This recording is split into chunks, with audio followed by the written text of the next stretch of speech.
ভাই আপনাদের টিকটক করেন, টিকটক করে কি পাই? ভাই টিকটক করে কিছুই পাওয়া যায় না। অনেকে জিজ্ঞাসা করে ভাই আপনি টিকটক করে কত টাকা পান বা কি আসে বিষয়।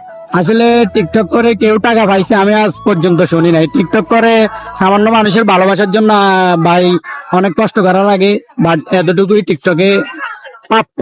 বাট মনে করেন একজন মানুষ দেখলো চিনলো হাসি মানে একটু ইয়া বললে এতটুকুই ভালোবাসা, এর থেকে টিকটকে আর কিছু করার যায় না। বাট এক একটা ভিডিও এডিট করতে আমাদের অনেক সময় লাগে। বাট আপনাদের অনেকে সাপোর্টে আস এত দূর আইসি। বাট অনেকে জিজ্ঞাসা করে ভাই আপনি কত টাকা পাইছেন, আপনার মাসে বেতন কত?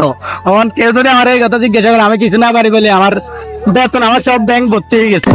বাট টিকটক করে কিছু পাওয়া যায় না, বাট মানুষের ভালোবাসা পাওয়া যায় টিকটক করি এতটুকুই। তো ভাই অনেকে তো বলে টিকটক যারা করে তারা ছাত্রী প্রতিবন্ধী, তাহলে ওইটার উদ্দেশ্যে একটা কথা বলেন।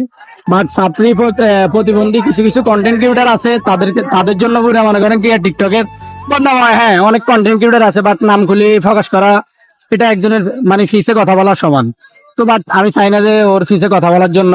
বাট টিকটকে অনেকে মনে করেন কি একটা জিনিস আপনার পছন্দ আবার আরেকজনের পছন্দ না, একটা মেয়েকে আপনার পছন্দ বা আরেকজনের পছন্দ না, এতটুকুই। তাই টিকটকে আর কি এক একজনের এক এক কন্টেন্ট ক্রিয়েটার পছন্দ, যদি পছন্দ না হয় তাহলে সাপ্লি বলে এটা বলে সাধারণত। বাট এগুলা অনেকে বলে এগুলা কানে না নেওয়া না, তাই আমি মনে করি বেটার। আপনি সবার উদ্দেশ্যে একটা কথা বলে যান যে তারা আপনাকে যেন আপনাদেরকে যেন কোনো কিছু না বলে বা ওরা জিনিসটা বুঝে নেয়। জিনিসটা বুঝাতে তো অনেক সময় লাগবে ভাইয়া। তো যে যেমন ভাবে মনে করেন কি কথা বলে, বাট সেটা অনেকের বিষয়। একজন একজনকে সাবলে বলে, বাট সেটা ওর বিষয়। কন্টেন্ট ক্রিয়েটারে ভালো লাগে না তাই ও বলছি, সেটা ওর ব্যক্তিগত ইস্যু। এটা নিয়ে তো আমি আর কথা বলে লাভ নাই। আমার বলা হচ্ছে কি আপনার কন্টেন্ট আমার কন্টেন্ট ভালো লাগে না, আপনি আমার ব্লক করে দিবেন, শেষ, এতটুকুই। ওকে, ধন্যবাদ ভাই।